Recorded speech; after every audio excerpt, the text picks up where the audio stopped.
My thesis project is a roughly 20-minute short film about my family's immigration history to the Detroit area. It's my family history project where I play each of my grandparents. So it's a family history project, but it's also a project about memory, and it's a project about storytelling. So stories that parents tell us and then stories that we tell ourselves to kind of fill in the missing parts that have been lost in our family histories.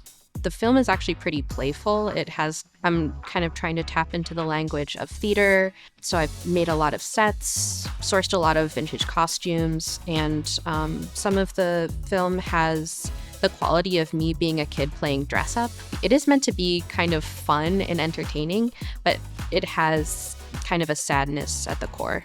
In kind of a meta-narrative way, my project is about research. So I have been researching my family through interviewing aunts and uncles, but also for histories that feel harder to find. I've been doing things like going into Detroit newspaper archives, and I found advertisements for the restaurants that my grandparents used to run. Part of what interests me about this project is how I have had to find answers to my questions through resources that are completely outside of my family. I never was able to visit any of the restaurants that my grandparents owned in Metro Detroit, and now I own a matchbook that they used to hand out at the counter because I bought it from a vintage matchbook dealer on eBay. I know generally the route that my grandparents took to get from southern China to Hong Kong to America.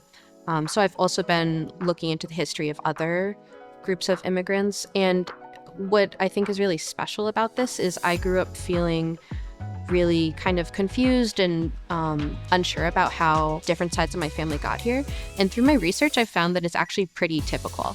And I think that these waves of immigration are they're stories that aren't told a lot. So sometimes we don't realize how common our experiences are. What I would really, really like audiences to take away from my work is the desire to talk to their own family members and ask questions that feel hard or embarrassing, because I think it's a privilege to have family members who are still with us who we can ask these questions of.